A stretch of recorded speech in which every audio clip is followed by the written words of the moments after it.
Hi, everybody. Welcome to the eighth New Year, New Work uh, co-op New American Cinema Group's annual showing of new films made over the past 2 years. And the my name's Sarah, Maria Magdalena Sarah, can you believe it? And I am the director for the co-op for a couple since 1990. And the amazing thing about the co-op is the amazing collection of films and artists that we have, over 1,000 filmmakers, living and dead, and everyone. It's all about personal vision.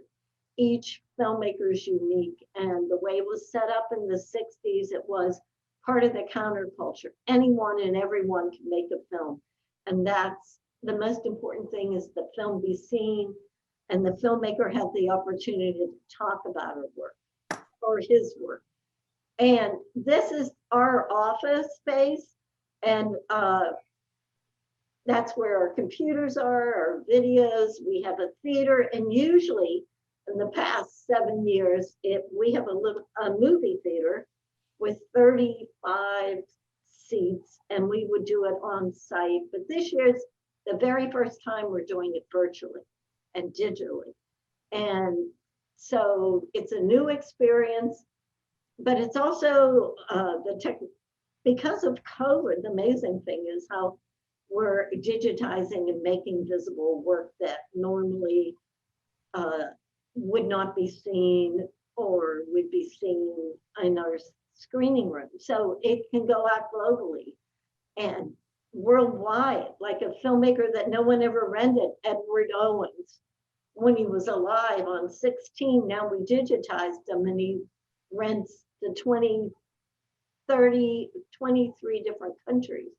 So what's amazing about digital is your audience can be global and your work can be visible. And that's a celebration of who we are, even in the time of COVID. And one thing I want to say about this space is when we were evicted out of the Clock Tower Gallery in 2009, we have a benefactor, Charles S. Callan, owns this property and gave us 3,000 square feet of prime real estate to have our film archive, our paper archive, and our screening room, and this business office. So I invite all of you to come visit us, make an appointment, and you can see work. And even now with COVID, we wear face masks.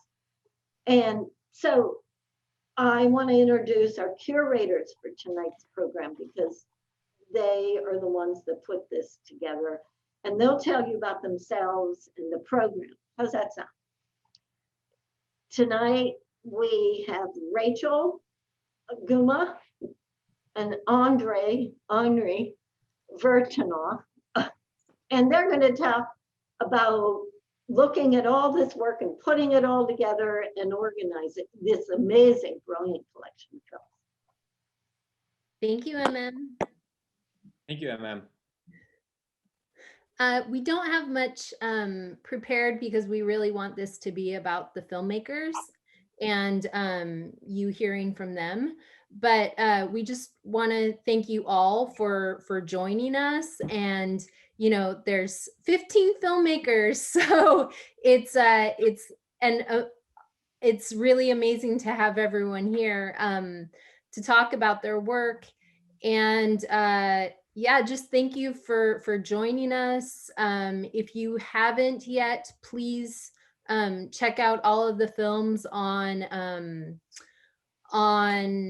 Vimeo on Demand. We'll put a link in the chat. We also have a PDF of all of the filmmakers' bios. So we won't read the bios today, but we'll share them with you. And we'll just let the filmmakers speak for themselves. Henri, did you have anything that you wanted to add? I think you covered most of it, but I do want to thank all the filmmakers for submitting their work. It was a lot of fun curating this. The work was great, and it was a really rewarding experience. we do want to encourage the audience to ask any questions about whatever they're interested in. You just leave your answers, just leave your questions rather in the chat, and we'll get to them. And as far as the format, I don't know if I think we can go over it. It's each filmmaker will speak about their work and themselves for about 5 minutes, and we'll go in the order of the program on Vimeo. Is that right, Rachel? Correct. Yes. So I think that about covers it, right? Yep. All right. So I'm gonna start sharing my screen just so that we can have everyone can see. So let me just remove this spotlight. I'm also doing the text, so.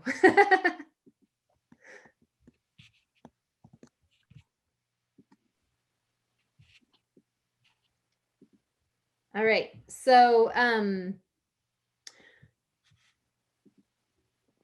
we also did want to thank the intern curators, Henry Graham and Ellie Phillips, who helped us. They were invaluable to the process, and so unfortunately Henry can't join us, but Ellie is here. So yeah.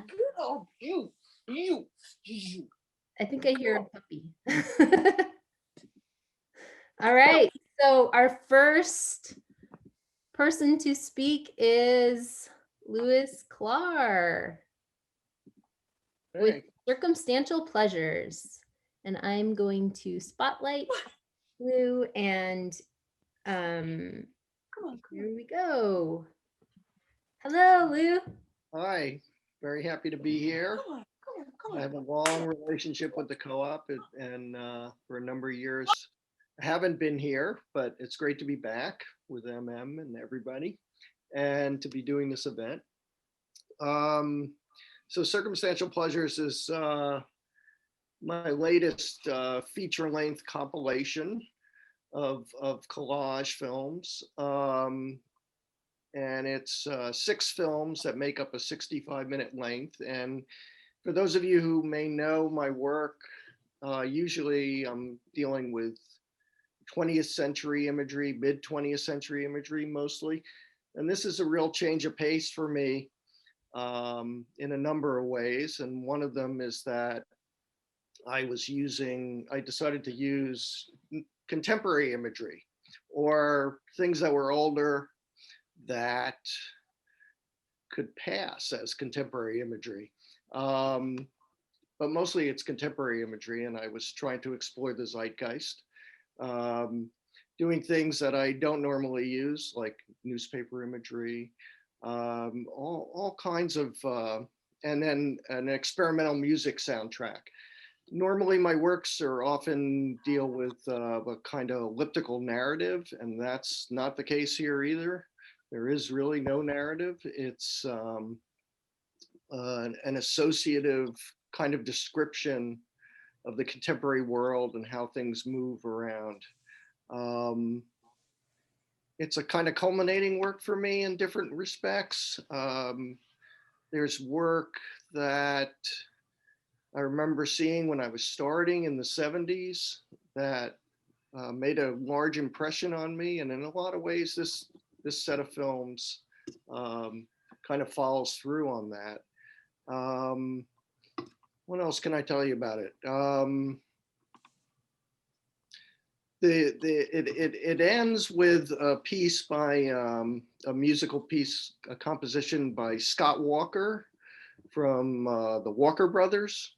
And it's this 22-minute epic that he made, which has a title I can never remember because it's so long and so difficult.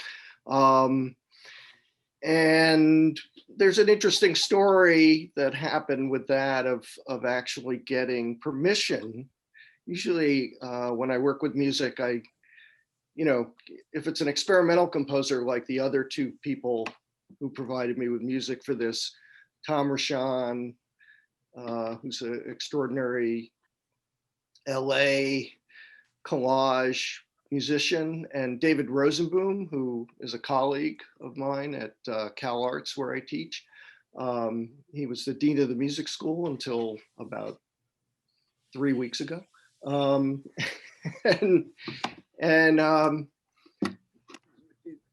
so they I got permission from, and it's not, it's not so difficult, but when you're dealing with pop musicians, it's pretty difficult.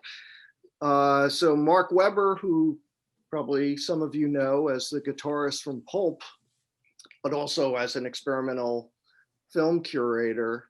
For years, he did the London Film Festival. I was talking to him about wanting to use this music, and he said he could actually get me in touch with Scott Walker and Scott Walker's people. So I never actually spoke via email with Scott Walker directly, of course, but I spoke to his people and wrote to Scott, and I assume he read the emails. And lo and behold, he actually gave me permission to work with this. But then I took too long to make the film. And unfortunately, I got it finished and sent it to him about a month before he passed away, and never heard anything from anybody since then. Not his people, his management, etc. But I was pretty excited about the way the piece came out. I was thinking that one, because of the lyrics, that it's an extraordinary record that he made in 2012. And he has an unusual arc for a pop musician of starting out kind of top 40 and ending up experimental and still vital in his 70s, right? And still figuring out new things. Great model as an artist, like Ken Jacobs, who's on this show, or many people on this show, still vital. Ken Copeland, who's always been an inspiration to me. Abby Child, who's always been an inspiration to me. Still making vital work, and role models for me to this day. And so this song is just, it's extraordinary that it's this sort of mean-spirited too, at the age that he is, and inventive. And so if you hang on till the end, or if you want to skip around, if you decide you don't want to watch the whole 6-film cycle unfold, maybe that's the one you want to focus on. So, okay, that feels like about 5 minutes, right? Thanks so much, Lou. Yeah, that was great to hear about Scott Walker, and I was wondering about that, how that actually came about. And you actually thanked Ken Jacobs and Flo Jacobs in one of the pieces, correct? One of them is the first film in the series, which really kind of also would be a good one to watch if you're just going to sample, is the most summary film. It's called Capitalist Rotors, and which is a term that I remember from the 1970s with different newspaper articles about communist China. And it was a type of punishment and labeling that the regime did, the Mao Zedong regime did, against people that they felt were too in love with capitalism. Oh, wow. Yeah, but to me as a teenager, what always stuck with me about it is that it's so poetic sounding, capitalist rotors. So so that film, which begins the series, and really encapsulates everything else that's going to come, is dedicated to Ken and Flo. And I was sending them films as they were finished, and they didn't always like, of course, the things that I was making, or connect with them in any kind of way. But this one they did, so it seemed like a good way to honor them. That's great. Awesome. Thanks so much, Lou. you. So next we have Tom. Tom, I'm gonna spotlight you with his digital halo. Hi. So let's just share one of your slides. So we have 4913 Colors by Tom Bissoir. And here's a still from your film. What would you like to share with us today, Tom? So this film came out of two things. One, there was a Gerhard Richter retrospective at the Met Brewer that only was up for 8 days and then got shut down to the pandemic. So I managed to see that. And then while the pandemic was on in quarantine, I was making a color flicker film, which will be my third flicker film. The first one was basically black and white.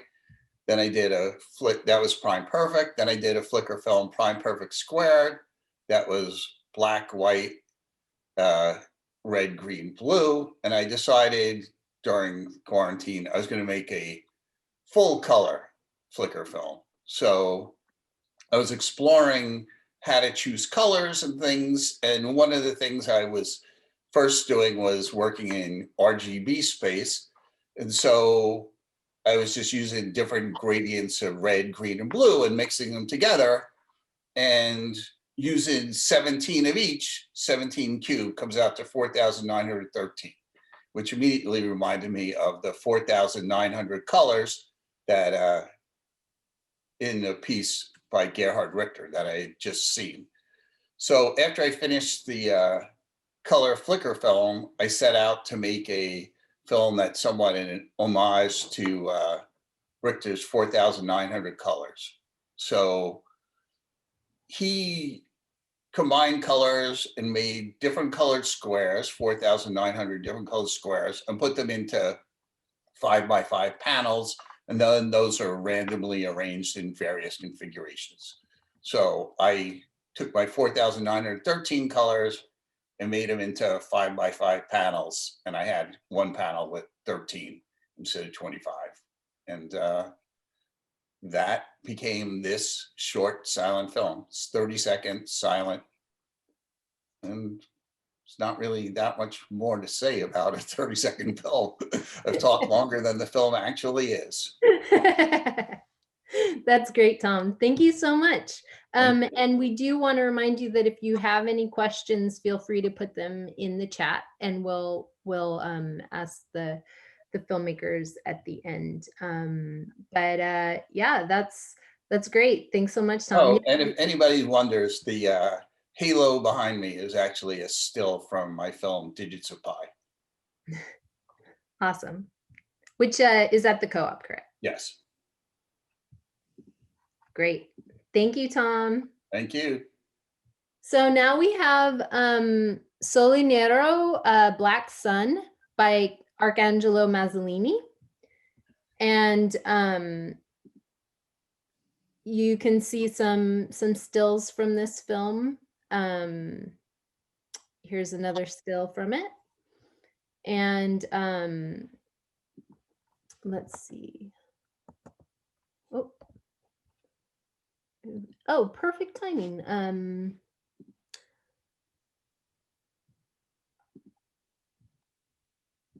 Arcangelo, hello. So I have prepared text written, and the title is The Film Poem. Yes, would you like me to read it? Hello, Francesca. Hi, hello, nice to meet you. Francesca, my daughter. Okay. Would you like me to read it, or would you like Francesca to translate, or how do you feel? Lo vuoi leggere tu? Sì, lo leggo io. Sì, sì. Ok. The only star is dead, and the black sun is imprinted on the starry lute of a melancholy. This is El Desdichado, a poem of Gerardo Nerval that inspired my film Black Sun, Sole Nero. I am pleased that you have selected my Black Sun film because it is an important moment of my research based on the exploration of the temporal dimension, therefore on the rhythm, on the counterpoint, on the leitmotif, on the pauses, all elements that favor an assimilation of the language of the film, that of poetry and music. I have completed institutional cinema studies at the CSC, that is the directing course at the Experimental Center of Cinematography of Rome. But I was attracted from the beginning by alternative narrative. Alternative narrative forms to those of mainstream cinema, both the documentary and the contracted and synthetic form of what I would define the film poem, a type of narration that rejects the usual laws of cause and effect and even realistic likelihood. Instead, it intends to explore the dimension of the imaginary, the dream, the unconscious. I immediately found in the narrative form of the film poem a means of expression closer to my sensitivity, to my way of seeing, feeling, and representing the world. For me, the film poem constitutes a happy synthesis between the poetic writing that I practice and artistic research in photography and visual art. In particular, for the chromatic research, I am indebted to Titian, to Munch, to the futurist painters like Umberto Boccioni, to the suprematists, to the Fauve. For me, the film as a visual poem has therefore constituted the ideal meeting point between various forms of expression. My filmic experimentation therefore concerns both the visual language and the narrative forms and the structures, from the visual symphony of the first cinematic avant-garde to the film poem, from the dream film to the trance film. And a strong impression made me Meshes of the Afternoon by Maya Deren. From the film essay to the most recent search for new forms of narrative construction of the cinematographic story. In my experience as a university professor of cinematographic languages, I have in fact always dedicated ample space to the discussion of the avant-garde, making students understand how their language has shaped the contemporary imagination, cinema, TV, advertising, etc. As much and in some cases more than narrative language traditional. But with my own family, the exchange of cinematographic experiences is continuous. For example, with my daughter Francesca, director of documentaries, narrative films, and music videos. I like to experiment on the composition of the image, full of references to pictorial art. In Sole Nero, the tales of paintings by Bronzino recur several times. On color, on unusual narrative canons using the visual interior monologue, the indirect free subjective of Pasolini's memory, the alternation of images of reality and the interior visions of the characters, a cinema of visions, dreams, hallucination, orchestrated by a montage of a musical type. In Sole Nero in particular, I intended to represent a great passion, a Sturm und Drang, as the Romantics wrote, a sort of cosmogonic struggle between Eros and Thanatos, between the forces of life, enhanced by the notes of Antonio Vivaldi, and the forces of destruction. Okay. Thank you, Arcangelo.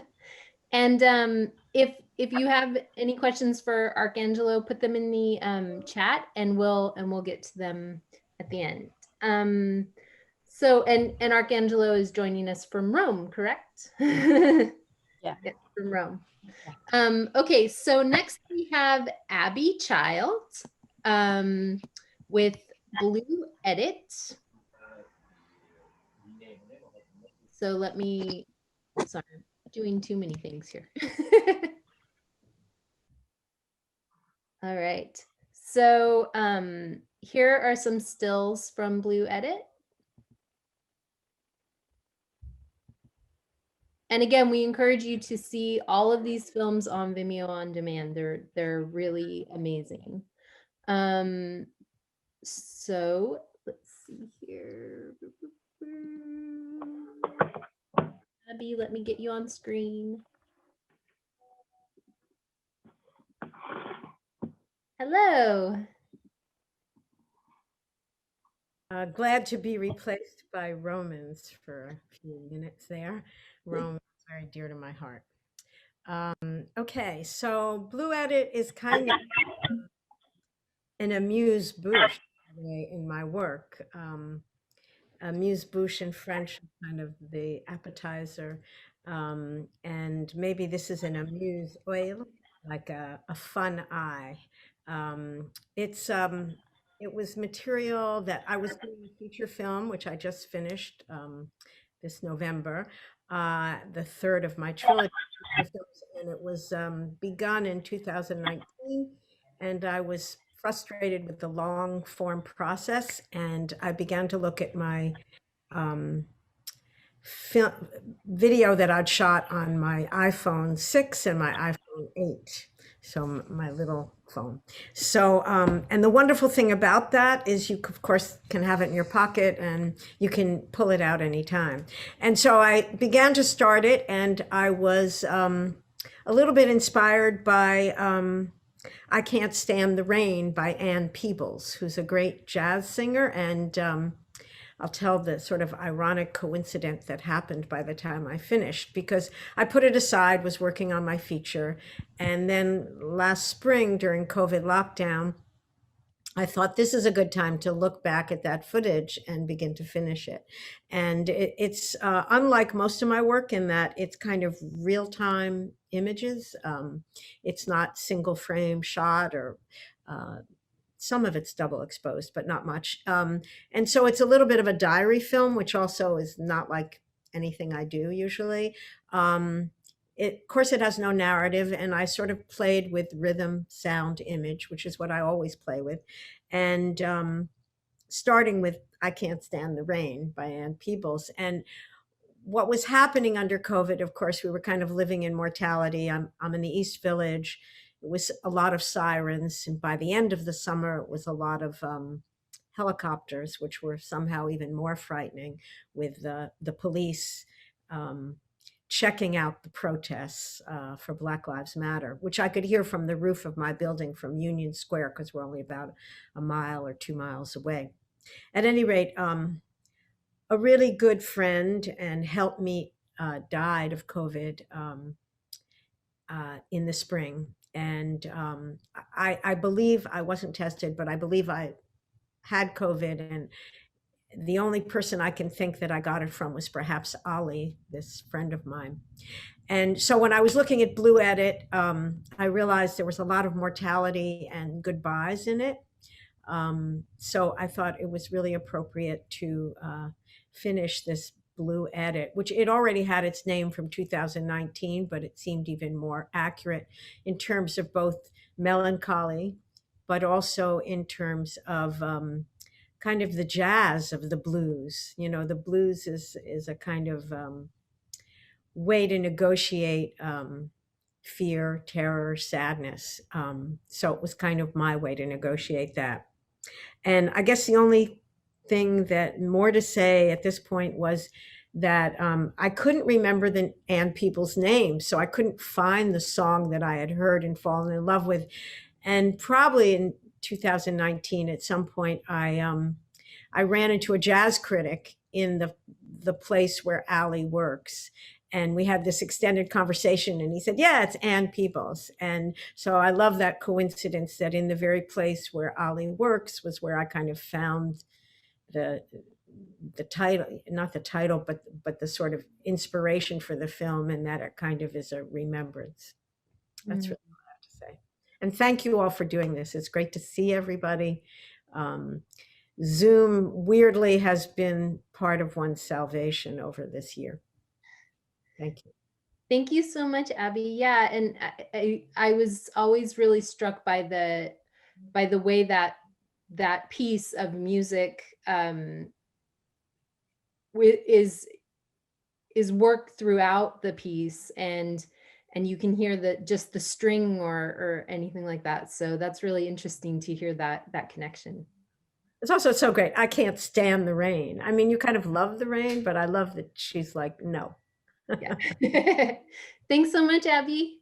Next we have Matthew Carlson. Hello. Hey, Matthew. So my film is called Florida Ghost. I come from Florida originally. I live in New York currently. And it's a little bit of a background about me. I work at the co-op. I do social media for them, and I am a trailer editor. This film, it happened like I wanted to make something during the pandemic where everything sort of closed down, and I kind of like dug out my PS2 and was like, I found this camera. I bought this camera at the thrift store in the same town where I come from, and the game looks like quite visually similar to where I grew up. So the imagery that this camera evokes,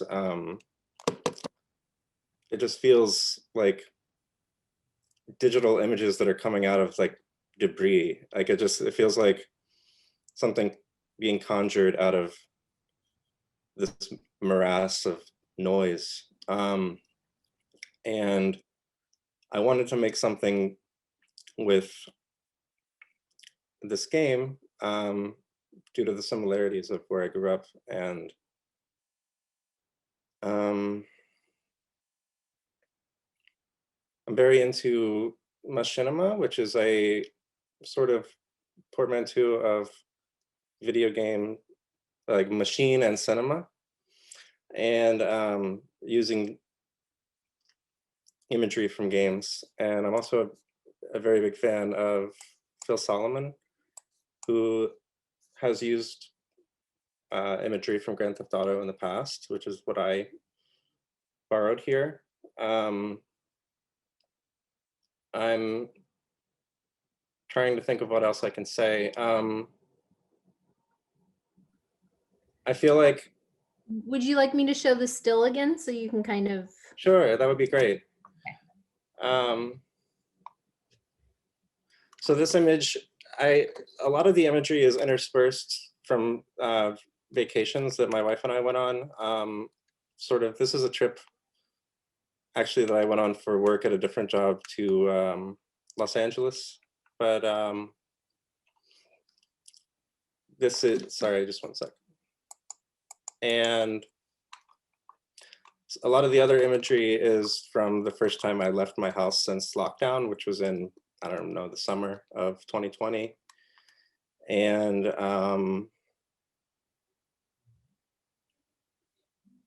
yeah, I just wanted to make something that conjured the feeling of a kind of ghostly memory of, I haven't been down to Florida in years, but every time I go down there, I'm like, oh, I remember this road, and I remember what I might have done on this turn, on this street or whatever. And as I was playing this video game, I was like, oh, I remember playing this when it came out. I was 14, and having sort of wanting to share sort of explore the memory between, or the idea of memory in the virtual and memory in the real. I saw a question about what the camera is. It is the small camera called a VCam Now 2.0, I believe, from the probably the same year that the game came out. And the imagery is just, it's kind of ugly, but I love the way the feelings that it evokes. So yeah, I don't know, I'm trying to think of what else to say, but I think that's about it. I'm really happy to be a part of this, and I'm thankful for everyone for coming. So thank you. Thank you, Matthew. Yeah, I think there's, you said that it's ugly, but there's beauty in the ugliness, I think. Yeah. Thanks so much. Thank you. So now we have Carlos. Let's see here. All the way from Madrid, right? Yes, I am Madrid, yes. Hello. Well, first, I would like to thank the Filmmakers Cooperative for inviting me to this panel and for selecting my film, The Mental Tenor. It is a great honor for me since I have considered myself a very independent filmmaker all my life. American experimental, avant-garde and underground cinema has been a very important reference for my work. I also want to congratulate you for your 16th anniversary. I wish you lifelong and prosper. When filmmakers Coop and I were 30 years younger in 1991 or 1992, I was shooting a 35 millimeters science fiction short film. We had a lot of problems on set and the shooting could not be finished. So I was left with that filming material, not knowing what to do with it. At the same time, I was experimenting with some methods of surrealism, such as voluntary insomnia and automatic writing. One night, a stormy night, I took my typewriter, drank some beers, and entered into a kind of state of trance. I began to type with non-stop for an hour or two, and I wrote a text full of darkness and apocalyptic thoughts, which I called The Mental Tenor. Of course, the title itself is an allusion to the inner tenor who composed that strange thing, a mixture of letter and poem.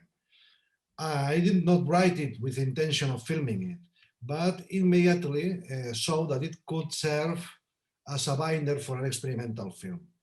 I had started to make films 3 or 4 years before, and I had a considerable amount of footage shot. I put the footage together, added the 35 millimeters fragments of the science fiction short film, and edited it all together in video.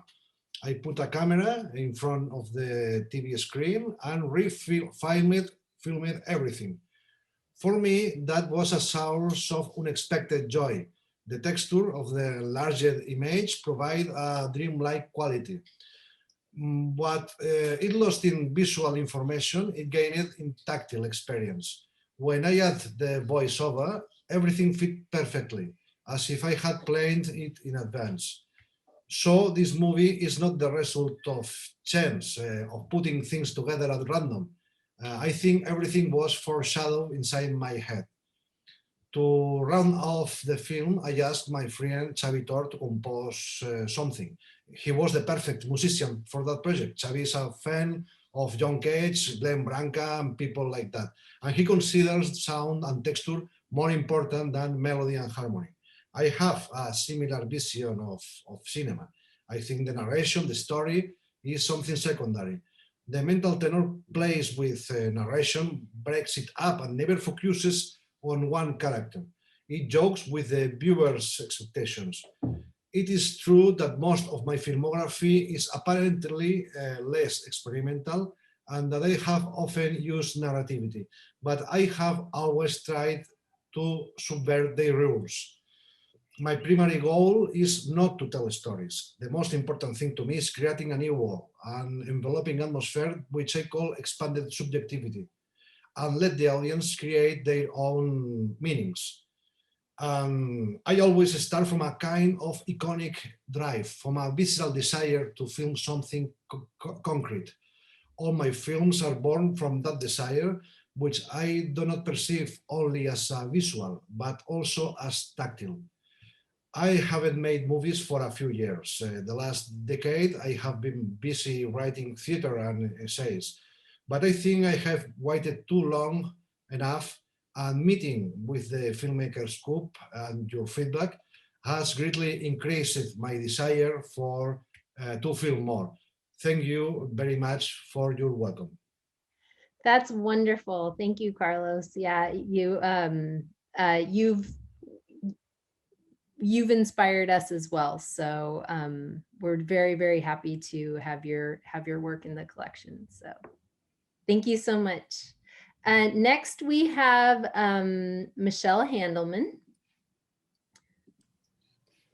Hi. Hi, Michelle. Hi, Rachel. So let me pull up the slide here. And hi, Em and Henri, and thank you all for including me in this. And as Abby said, it's so great to see everyone too. The Zoom really has been a savior. So this new short piece of mine, These Unruly and Ungovernable Selves, was something I created right at the start of the pandemic. I was away when the pandemic hit New York. I was actually in Florida at the Rauschenberg residency, and it was very surreal at that time to be in this paradise and then be talking with everyone in New York and hearing about the horror and what was going on. And of course, Florida had no idea what was happening then, and they kind of still don't. But I immediately, while I was there, one of the things I really wanted to do was work with Rauschenberg's silk screens. And so I started to collect images of all of these masks because my work is, for those of you who know my work, I'm already obsessed with masks and fetish gear and, the obscuring of faces and bodies. And so I started to collect these images of masks and create some silk screens with that. But just as I started to get into that, they sent us home. It just got really bad, and they bought us our little going away kit, which was a plastic baggie with some rubber gloves and an N95 mask, and sent us on a plane and said, go back home. The world's ending. So I got home. It was probably the last week of March. And of course, I just started obsessing like everyone. I was just reading as much as I could and devouring everything I could, visually and textually mainly. So as I started to read everything, meaning everything from, news stories multiple times every day, and then art criticism and the talking about all of the exhibitions shutting down and, no one understanding what was going to come next. And then, of course, I go where I always go during times of trauma, which is Pasolini's poetry. So I started to pull out everything I had on Pasolini. And as I started to just devour and read all these things, I created these lists. And these lists were just words. They were words that were resonating with me. Sometimes they were a fragment of a sentence, but they somehow poetically and politically exploded everything that was happening for me at that moment in time. So I started to collect all of these things, along with continuing to collect images of masks, both, from fashion magazines and fetish gear. And then, of course, masks that everyone was making at the time. And quite honestly, I wasn't really even thinking about making any work. All I could think about was, how am I going to get food in the house? When's it safe to go out? I don't think I left my house until May, essentially. And checking in with old friends, you know, which I found to be really amazing when trauma like this hits. Who's the first person you call? Who's the second person you call? Who's the third person you call? You know, like who are the people that you just can't live without in some way? So I don't know, sometime in April, I guess, the gallery that I work with, Signs and Symbols, who's here in the Lower East Side, they, like every other gallery, were presenting everything online. So they decided to have all of their artists, particularly their artists who work in video, to create new works and post all of these works on the website. So at that moment in time, I just decided, you know, I'm just gonna check in on my characters. I've been checking in on all my friends, old friends. So why don't I check in on all my old films and my old characters and see how they're doing? This actually is a still from a recent large project I did that was a commission with SF MoMA called Hustlers and Empires, which was really the last major piece I finished in 2018. And usually I create these multi-scale, these multi-screen, large-scale, heavily research-based installations that I work on for years, you know, just years and years. And so this idea, and I think Abby was talking about this too, this like changing up and this idea to make something that is really in direct response to what's happening right now, to be able to conceive of it and make it and put it out there within a matter of weeks was really kind of, you know, it was a challenge, but it was also really fun and eye-opening for me and very freeing because I just, you know, don't work in that way at all. And there was something so vital about it, being able to say something about what was happening now and have that be part of the dialogue. So you know, so as I was saying, I usually shoot everything and I shoot for a long time and I have these intense conversations with all of my performers. And since I couldn't shoot anything, that's why where I decided, well, you know what, I'm going to go back and I'm going to talk to my old characters right now and see how they're doing in containment and see what else they need to say right now. So I went back to my last 3 pieces, Hustlers and Empires, which was 2018, Irma Vep, The Last Breath, which was around 2013, and then Dorian, A Cinematic Perfume, which I completed in 2009. And I went back to those works and then started to pull out moments from different characters and then went to my text and started to edit them together with the found images and text that I had been collecting since the beginning of the pandemic. And I just, you know, put it together and put it together. And I wasn't going to shoot anything new. I was going to work with the sound that I had but manipulate it in another way. I mean, my rule was, of course, that I wasn't going to put scenes in from these previous films. Everything had to create a completely new story, that these characters were living a life now under lockdown. And so I love Carlos. You just said your work was, you described it as expanded subjectivity. And I love that statement so much. I feel that totally relates to what I try to do in my work as well. Creating this world that is, you know, it's of its own logic, and it creates a space that you can just enter and experience viscerally. And really, in this piece, it's actually, I mean, there's a poetry to follow within the text that you see on screen, but it really comes up completely open-ended.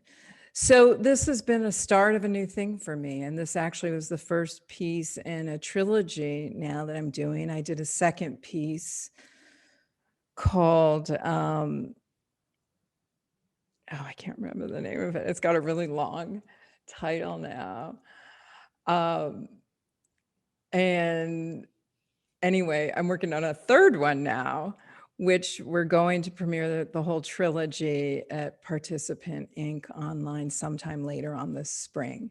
So I just want to say, I'm grateful you're showing it here, and I'm grateful that the pandemic has opened up so many new ways for us to look at our work and engage in our work. So yeah, that's it. Thank you so much, Thanks. Michelle. Yeah, I think it's really interesting that it's almost like you're using your own footage as archival in a way. So that's Yeah, definitely. And you always feel like when you edit something, there's so much more you want to say. I always feel that way. Like, oh, I'm not done here. And actually I re-edit my pieces a lot anyway. So here they are in a new world.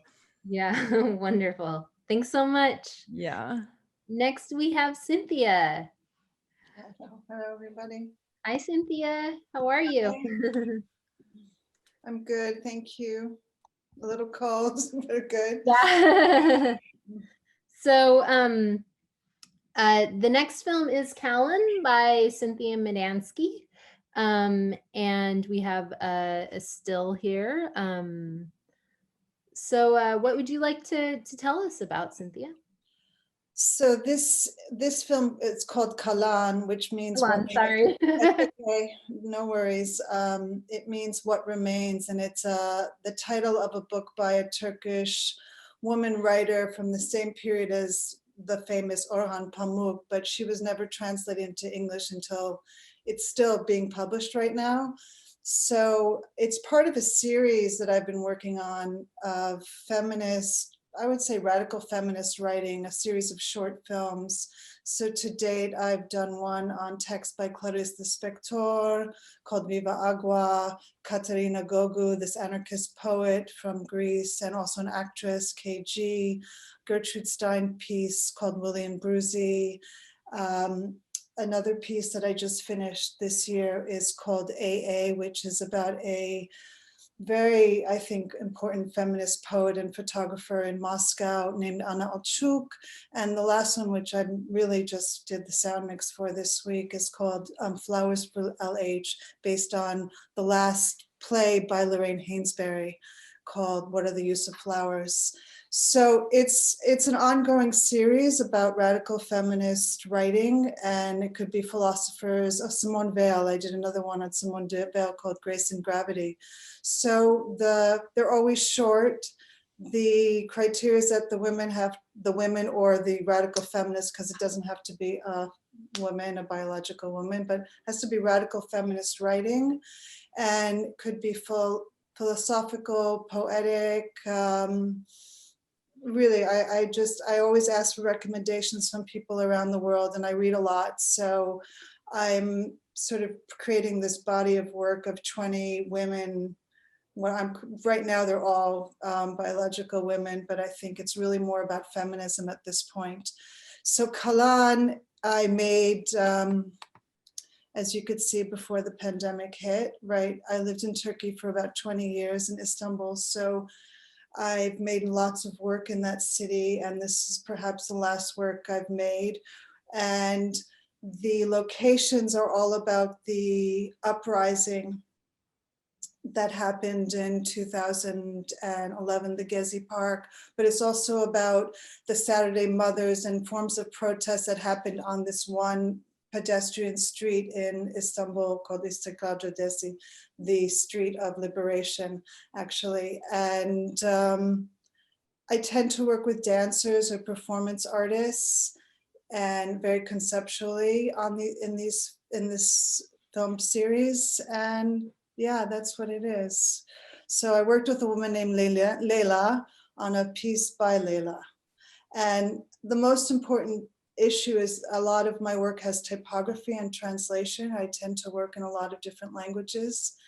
And so specificity and the process of translation and translation of, I choose the excerpts and they might not be in the order of the writing, and then I rearrange the writing of the author, and interpret it visually. So yeah. So these are kind of like, I see these as drawings. I tend to work on larger films that are, I would say more like essay films. I'm currently working on a piece called Index Trace, which is mapping out nuclearism across all 50 states according to 7 indices of labs and weapon production and testing and uranium mining and weapon sites and nuclear power plants and waste. And, you know, I make this film, last film about Esfir Shub and this unrealized script by her, which also integrates performance, but they're usually longer 16mm films. So this series, because I think I come from art and not from film, I tend to work in series of works. And so this radical feminist series is ongoing, and yeah, I don't know, that's pretty much it. Great. Thank you so much, Cynthia.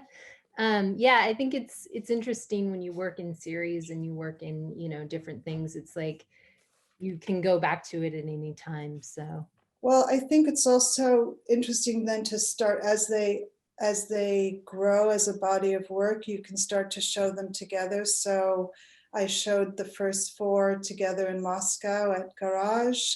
And now that I have 7, it'll be interesting to show 7 of them together and the interrelations, and they're all in different languages and in different locations in the world. So, but the text is intersectional and the text is international, and it doesn't matter that it's about protest in Turkey or protest in New York, or, you know, they're all very political.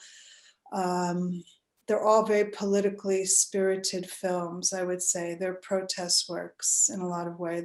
They're radical thinkers. yeah. Great. Thank you so much. You're welcome. Okay. Next, we have Ken Copeland. Hi, Ken. Hi. Sorry. Sorry. Ken's film is Library. Right. And here's a still from it. Well, this and is, I know why you're laughing, Ken. right. And what's funny is, okay, this is oddly, I feel a little embarrassed. Partly, this is a very simple film. I mean, this is ridiculously simple compared to what people have been talking about and how they've created their work that they're showing. It actually has no,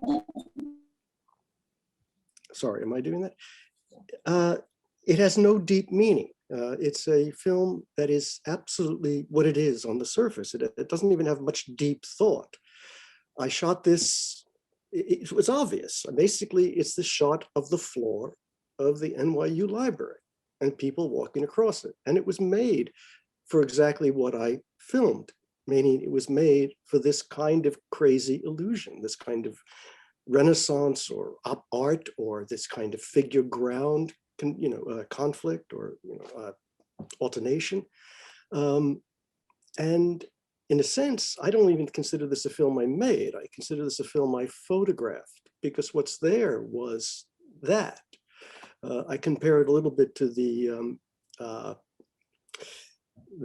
workers leaving the factory at the end of the day on the Lumiere brothers, right? I go, well, that wasn't necessary. That was a film, yes, absolutely, but it wasn't something confected, because my films in general over the years have been confections. They're sort of, I consider them more like, wedding cakes that I just layer on stuff and sound and ambience and music. And this is a very bare ass film. It was made on a Bolex, shot for 3 minutes and 50 seconds or so, which is the Bolex 100 feet reel. It was that kind of, if you want to get into it, that was kind of structuralism right there, because I said, oh, this is I'm now defining the film is the length of that reel. That's what the film's going to be, that you're going to sit through it for that amount of time. I also tend to think that as I think about it, I think it's a more complicated film than I thought at first, because I go, oh, well, it's actually figure and ground. Okay, and that's the funny thing, because there are figures walking on this ground.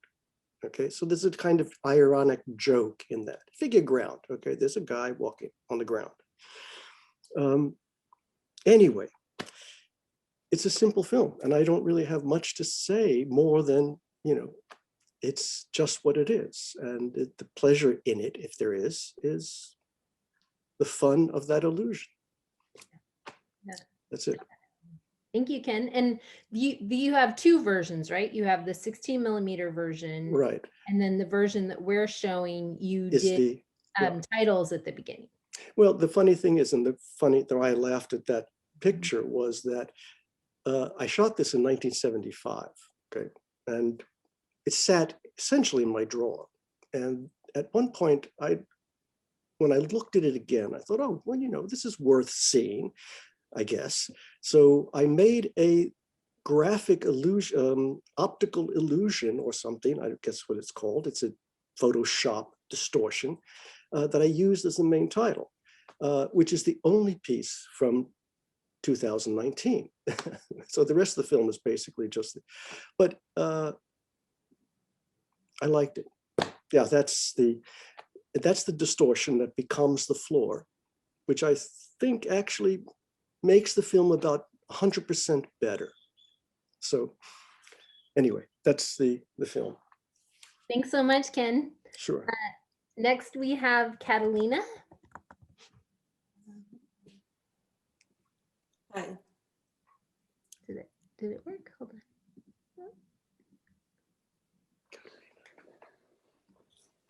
There we go. Hi, Catalina. Hi. Yeah, so I'm going to talk about my film Derail.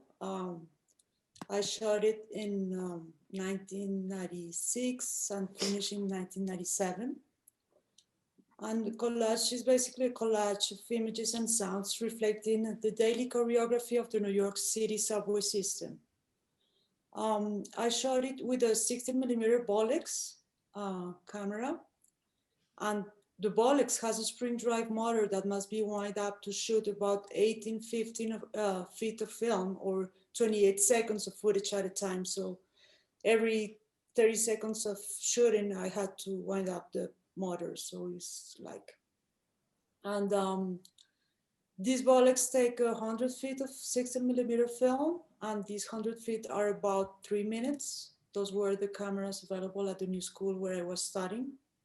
So sometimes I spent many hours to shoot like 100 feet or 300 feet of film, like about 9 minutes. So it required a lot of patience and preparations to be ready to shoot in a documentary way, as I did Derail. I went out with the Bolex and the tripod to ride the subway in New York City for hours without knowing at the end where I was. I was just shooting and shooting wherever I found interesting. Also, shooting on the subway was forbidden, especially with a tripod. So I didn't have any other choice than going out there and shoot and be prepared to say, oh, I don't know, I was forbidden, or I don't understand, I don't speak English, something like that. But I really didn't have many troubles shooting it, maybe once or twice, and I just left. When I shot Derail, I had recently come from my country, Colombia. I love trains, and I love the visuals and sounds of the subway, and this was all new to me, so I was delighted. I edited Derail first in the Moviolas at the new school, and then when the school was closed, I rented a Moviola for 3 months. I was very happy to be able to edit at home and also to do it anytime. I really enjoy it. Yeah, I have wonderful memories editing on the Moviola because I felt I was like on a theater watching a film, and it was my own. My film Derail was the first one I shot in New York, and it was a real pleasure to make it. I watched it recently after many years, and I still enjoy it. Yeah, it's not very easy to like something so. Derail was shot on film and edited on film, so the whole process was film, and we don't do that anymore, and there was something magical about it. This creative process is very different from shooting on video or editing online, and I think the results would be very different. It's a different kind of creative process. With this film, I won a cinematography award at the New Haven Film Festival, and to make this film, I also received a lot of input from my teacher at the time at the New School, Alan Berliner. And then after Derail, I did another film called Except My Soul, which is a fiction, and it's totally different from Derail. I shot it in 3 days. Then I did Luminescence, which is an experimental film. It was filmed in New York City and Bogota, Colombia, and in San Juan, Puerto Rico, where I was living at the time.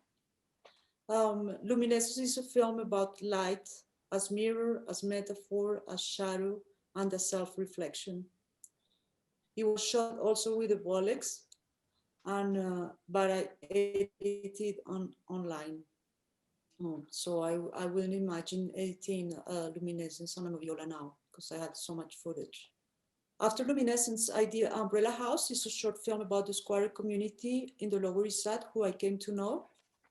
And a friend and filmmaker who watched Umbrella House offered me 6 hours of archival footage that he recorded. And I was amazed by this footage and decided to do more interviews. So the story started to branch out and became Squatters, a featured documentary on the squatting scene in the Lower East Side, which I am in post-production now. That's it. Excellent. Well, we can't wait to see the next one. Okay, thank you, Catalina. Thank you. So next we have Anne Deborah Levy. And while, hi, Anne. Hi, I'm trying to unmute. Okay. You're unmuted. Am I unmuted? Okay, great. So Anne's film is Waterfalls, New York City. Well, I'm sorry.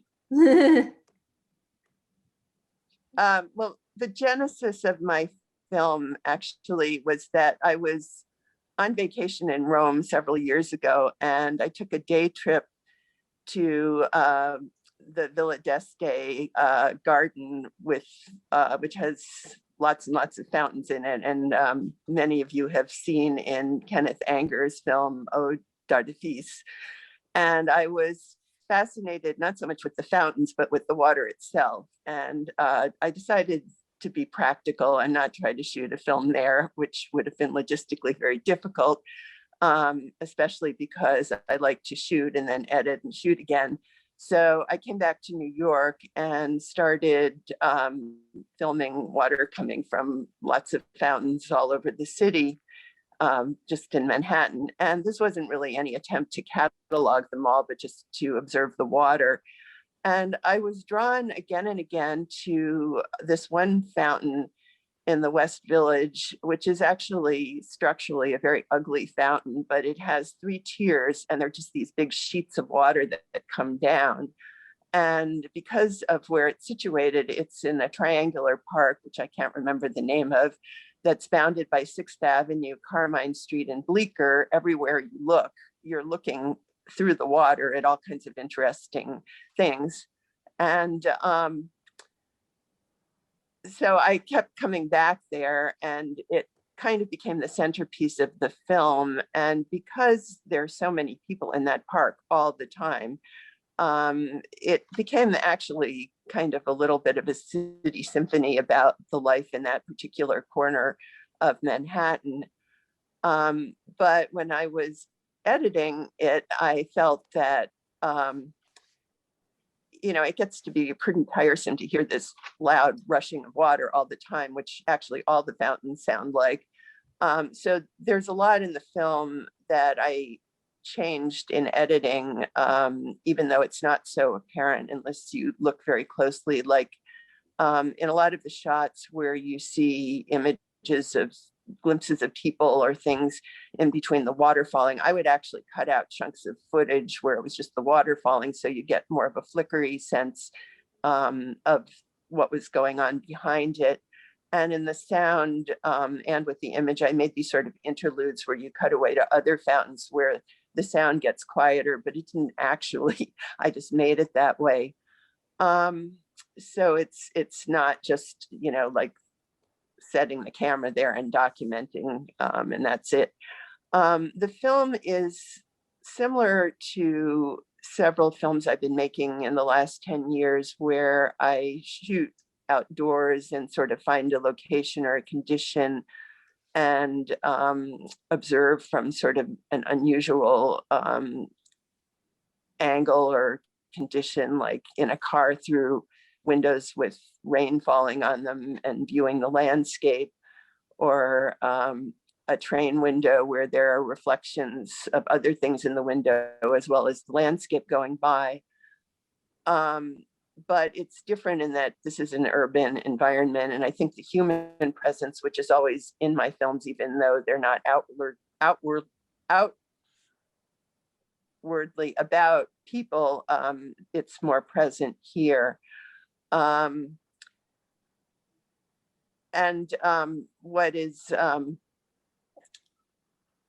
What is also different is just that I centered it around a day, even though it's a fabricated day. I went back there many, many times. So that's really pretty much what I can tell you about the film. And I guess that's it. And thank you for including it. Thank you so much, Anne. Next we have Marja Samson, sorry. Marja, let's see. Maria. Yes. Maria, sorry. Yes. I hate introducing people because I always feel bad if I say their name. Will you be showing the photograph? Yes. That would be great if you can. So this is how a sculpture eats a painting. Yeah, and then did you have a photograph of the still? This is, you see, this is a still from the first version of the film I made in 1974. And then we have another photograph of the one that I did recently, which is the how a sculpture eats a painting. I made a book and then used the book as the text driver of the story, as a narration. So in 1970s, I was in Amsterdam and was working there as an artist and started using filmmaking because I was very inspired by people, among others, like Georges Méliès. And I found it fascinating that I could be liberated from asking someone else to be the camera person. In other words, I could put my Beaulieu on my tripod and then film the sequence. And if I needed to insert myself, I could magically do that by clipping it together, sprucing it, splicing it together. And so that's how I started filmmaking. And I would use myself and write stories and use myself. And eventually, as I also became part of the contemporary art scene, I found out that there wasn't really much room for women in the way there was for men, like Gilbert and George or other well-known artists that used themselves. As a woman, I found that I wanted to become more abstract. So one of the ideas I had was to be a sculpture which had no designation, male or female, and that the painting was being eaten by the sculpture. So that was also having a very hilarious effect, which I like to use. The effect of humor lightens everything up, because I find in most cases that there's a lot of heaviness involved in the arts and the endless explaining of why it is that an artist does this. So you lose some of their vivacity or the liveliness that the art actually has by explaining it. Anyway, as a sustainable person, I thought, well, those ideas from back then are still looming large in my past. And then I brought them back and did the second version in a more controlled setup. And then I did use indeed a cameraman to do that, where We had a setting, and I made this very large books that I currently am making. They're part of my called library. These are very large books with text that is very large and thereby become abstract. And if you turn the pages, there's a visual effect and there's also the poetic effect. And then I use that inside the setting. And there you see me bending over, looking at the little sculpture that in fact, there is a photograph. Maybe Rachel has that photograph. There's the sculpture, which is a tiny little cake that was being eaten by the sculpture. So that is basically where I find myself currently. I am looking forward to do some more performance work at Participant. Michelle Handelman mentioned that. I look forward to seeing her work there, and I've been very lucky to be included in this group of people, and I find it fascinating, and I look forward to continue making work as I go forward. And thank you very much for being here. Thank you very much. Thank you so much. I think it's interesting. We're seeing a lot of films that are recontextualized or remade or thinking about, you know, things from the past. It's very interesting. So I find one of the filmmakers that I met in Amsterdam, I was talking to Rachel about it. In 1974, I was lucky that I met Susan Pitt, who was the iconic filmmaker who made the animated movie Asparagus. So Susan Pitt and myself became very fast friends and remained friends till the end of her life. And she, as an animated filmmaker, was very inspirational also in my career. She was the cameraman on some of my movies. Anyway, thank you very much. Thank you so much. Okay, so now we have Michael Levine. Hello. Hi, it's Levine, but it doesn't Sorry, matter. Levine. It's okay. Goodness, I should just, yeah. It's all right. Yeah, well, thank you for including me in this year's panel discussion and film showing. So I don't really, it's been really fascinating to hear everyone talk about their work. And I think I met like very briefly at a thing at Microscope Gallery, I think last year, where they were showing her film. So it feels cool to be included in this with a lot of artists who I really respect and learning more about. So yeah, so my film Kitchen is, I guess before I talk about it, I'll just go a little bit of background on my own work. But I typically work in video animation, but I also work in printmaking and works on paper. And so for my film Kitchen, I created a like stop motion animation, and I made it in the very beginning of the lockdown, like a lot of the other artists on this. And I would use, like, I had a lot of, when I'm making prints, I will use like, lately I've been making these mono prints, will ink up like pieces of acetate, and I'll print them on paper and create work that is like, both mixes kind of abstraction and narrative. And so I sort of wanted to bring that to this stop motion animation. So I actually had a lot of these scraps of like inked up pieces of plastic that I had cut into different pieces, and I was making collages. But I really loved how the light would show through these different pieces of plastic. And in a way, I liked the pieces of plastic almost better than some of the prints that I would make from them. It kind of reminded me of stained glass. And also, as someone who's interested in some of these early film techniques and early animation techniques, I loved, there's a couple, the Francesca and Stefan Semerson, who did, who I'm sure maybe some people know of their work here, but they would do create these like early animations and movies where they would like put plastic on a piece of glass and sort of film beneath it. And I liked some of those early techniques, and so I kind of tried to bring that to this animation. But basically, I worked from the kitchen in my girlfriend's apartment, and I taped the little pieces of plastic to the window, and the light would shine through, and it created this sort of like luminous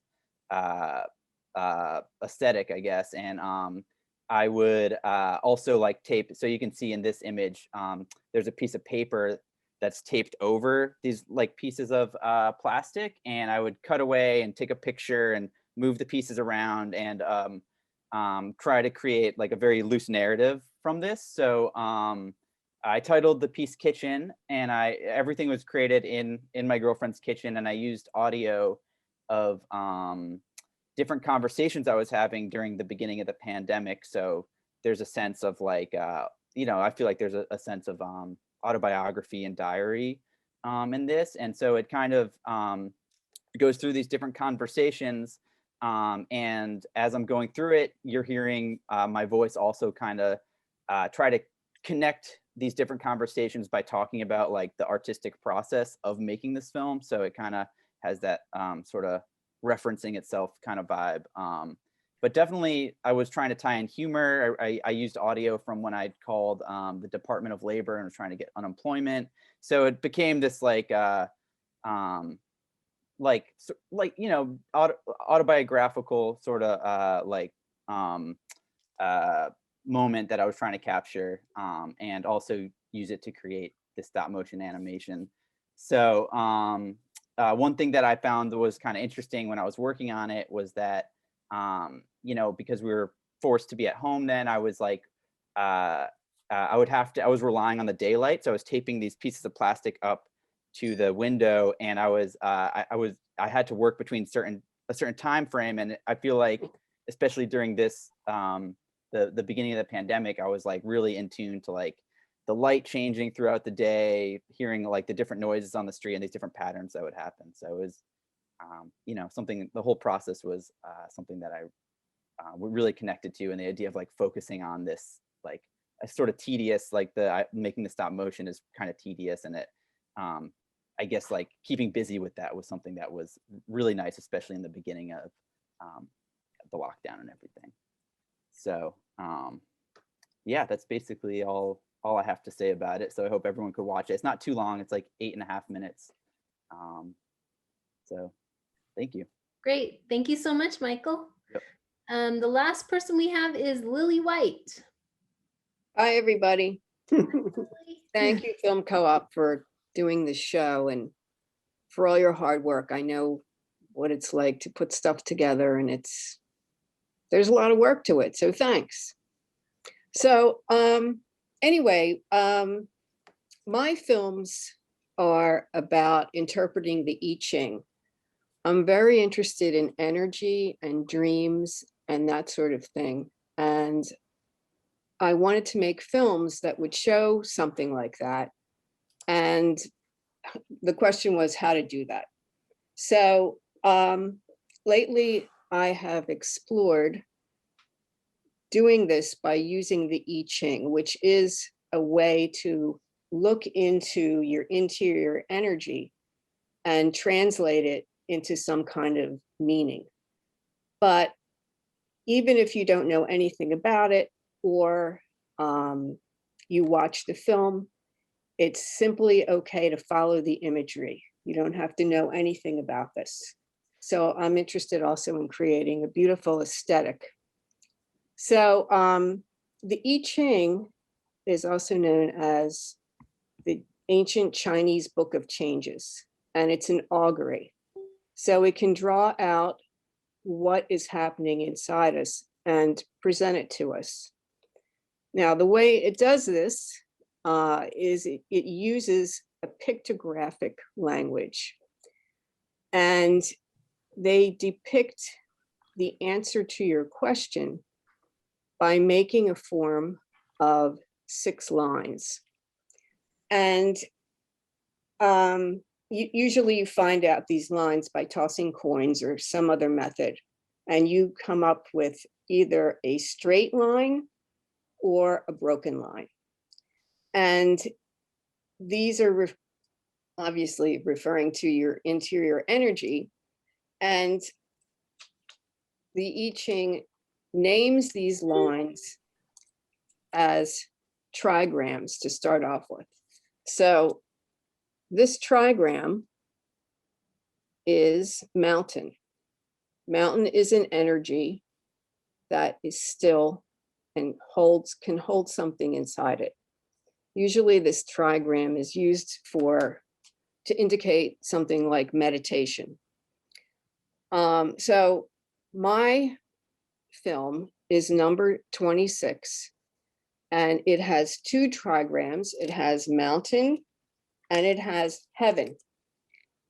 So it's mountain over heaven, and heaven is a kind of energy that would just expand forever if it could. It's all around us constantly. There's no way to contain it.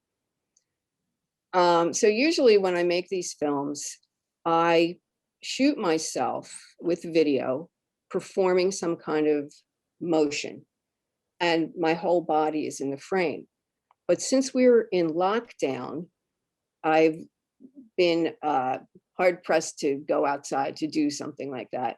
So I decided to approach this a little bit differently than that way. And I found out that number 26 is also called Containing Great Power, or the Taming Power of the Great. And it's based on animal husbandry, the idea of that. So instead of using my whole body, I came up with a hand gesture. I don't know if you have that picture. A hand gesture, which represented mountain, and mountain has a color of purple. And also the I Ching names each one of those trigrams with a body part, and hand is the body part for mountain. So we see it here against heaven. And I thought, what else is a power that is untamable? And to me, it's animals. So I used some footage I had of antelopes and horses, and the hand interacts with them. And that's how I made this film, with some additional sound I found online. And basically, that's it. Great. Thanks so much, Lily. So that is all of the filmmakers except for Ken Jacobs, who was unfortunately not able to join us today. He's busy working on other films. But you can see his film Above the Rain as well. And again, we'll put that link in the chat for the Vimeo. So now it's just a matter of asking questions and just enjoying this amazing collection of filmmakers. Thank you so much, everyone. Yes, thank you so much to all the filmmakers for giving intros to their films, and it was great hearing a little bit more about your work and meeting you all today. It's great to put a face to the films because I personally didn't know most of the filmmakers, so it's great to meet all of you, and fascinating to hear all your descriptions and to make connections also between some of the work that are kind of unexpected. When you see them together in one program, all of a sudden you start seeing connections between the different films. I think there are many different ways in which these films kind of speak to each other, and I find that very rewarding in this process.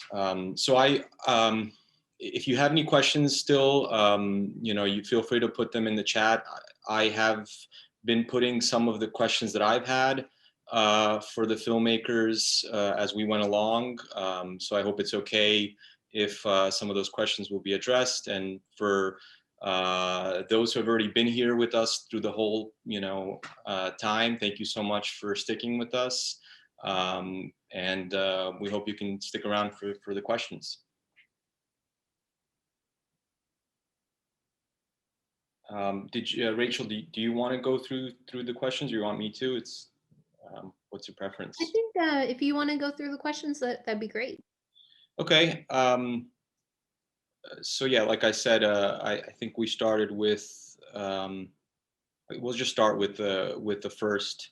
I had a question for Tom Beswar, and the question was, how much of your process is left to chance randomization, and how much is controlled, initiated by your input?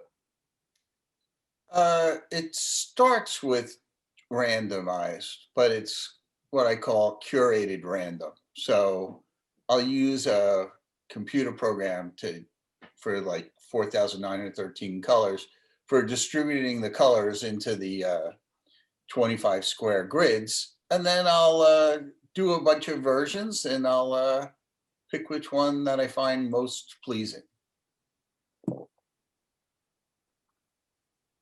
Okay, yeah, and I thought it's great how you connected it with Gerard Richter, who also has an element of randomization in his work. Yeah, yes. Just moving on here. Somebody asked, where are you from, Tom? And you answered New York City, so that's pretty straightforward. I had a question for Arcangelo, if he's still here with us. You mentioned, Arcangelo, in your bio that you were born in Catania, Sicily, right next to the active volcano Mount Etna. And I sensed a certain explosive rhythm and energy in your short Solinero. So could you talk about the connection between your origins in Sicily and your work in this short and in general? If Arcangelo is still with us, is he? I don't think so, because I see him. He's here. He is, but he's muted. He's trying to talk. Arcangelo. Oh, there he is. Hi, Arcangelo. I see you. Are you still with us? Just try to unmute yourself if you can. Or perhaps we can do it. I don't know if we can do it from the host. There we go. I think you had it for a second there. There you go. Okay. To understand the feeling behind Black Sun, I have to tell you a memory. Okay. I have lived in Rome for many years, but I was born and raised in Catania, in front of the Ionian Sea and on the slopes of a volcano in perennial eruptive activity. I remember as a child the summer nights when the sky was tinged with red. It was Etna that woke up and sparked tones of fire into the sky. I was obviously afraid. The earth trembled beneath me. New eruptive vents opened up. Rivers of lava flowed downstream. But beyond that, I felt part of everything. All one thing with the Etna volcano. Here, this image of the erupting volcano can make you understand how I tried to render in the film the titanic violence of that feeling I felt in my childhood, which was of annihilation, but also of superhuman strength, the force of nature. Thank you, Arcangelo. Yeah, that gives such a great context to your film. Thank you for sharing that with us. Just moving along, Emiliano Cargni, sorry if I'm not pronouncing that right. He just had a comment for Abby saying, thanks for the touching context to Blue Edit. Looking forward to seeing it. Cynthia asked Matthew what the camera was, but I think he answered that on screen. But if you don't mind, Matthew, actually, could you tell us again about the camera? So just to address the question again. Sure. So it's called a VCam now, and I got it at a thrift store. It's actually a toy, and it shoots really dilapidated images. I found it to be quite beautiful, and really loved also, there was a lot of a lot of video that was saved on the camera already that I interspersed a bit of it into the film. And it was like I just love this idea of like memory sharing kind of. So yeah, that's about it. Thank you, Matthew. Yeah. Thanks for sharing. Just moving on, we had a question from John Buchanan. I think this is for everyone, unless John wants to clarify for whom he set up that question. What is the best part of the filmmaking process for you from beginning to thinking about it up to today, talking about it now, I guess? Anybody have an answer or like to chime in? I'll say something. I think it's a good question because I think there's two places that I most enjoy, although obviously we love it all. But one is the total speculating, when you have an idea in your head and you're kind of dreaming it up and it's infinite possibilities. You haven't actually had it strike reality.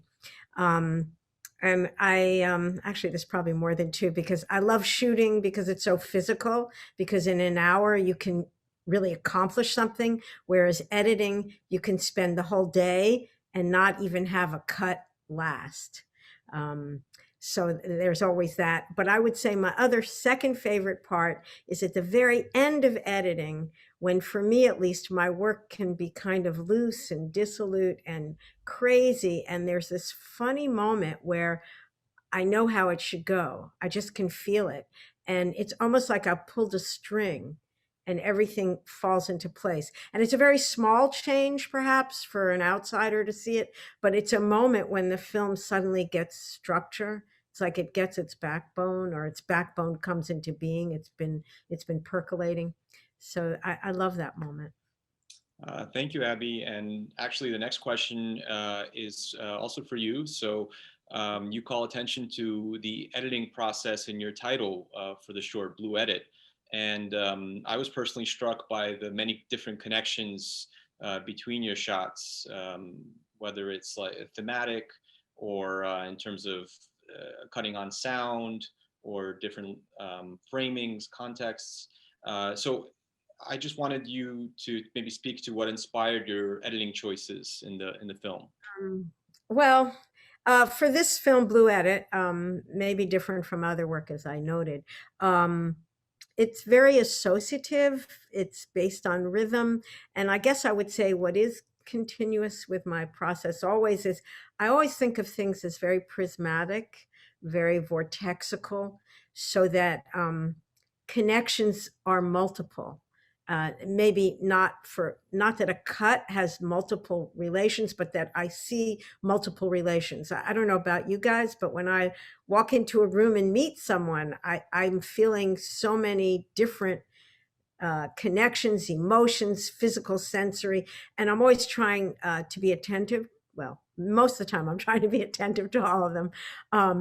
And so I felt like I could use the whole, battery of potential relations to connect things. So, it was, I would say rhythm is determinant across the field, but color, surprise, accent, pacing, movement, all those things play.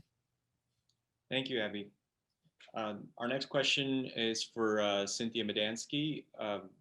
There is such an uncanny effect created by Layla's performance against the background of mostly passive bystanders.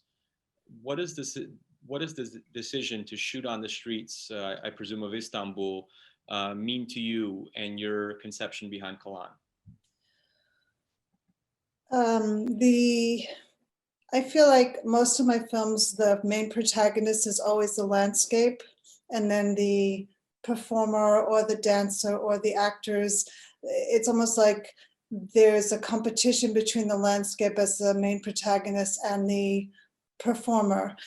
And the significance, of course, of this street is that it was the site of the weekly meetings and protests of the Saturday and mothers who were basically protesting the disappeared of their family members. And just that year, they closed it down and they forbid the women to protest. So it was also very important to remark this landscape, which had such a very political history. So in the film, all the portraits that you see are of the disappeared. And the landscape is the landscape where the protests would happen throughout history, you know, in Istanbul. Thank you, Cynthia. And thanks for sharing your film with us. John Buchanan had a question for Michelle Handelman, I believe. He was wondering if you could tell us how you set up your Zoom background, I assume. Michelle, are you still with us? Do we still have Michelle Handelman? I'm here. Oh, great. Yeah. I think John was wondering about your background. It's so cool. So he was wondering if you could explain a little bit. Well, my background is actually a still image. Let me get out of the way. Very cool.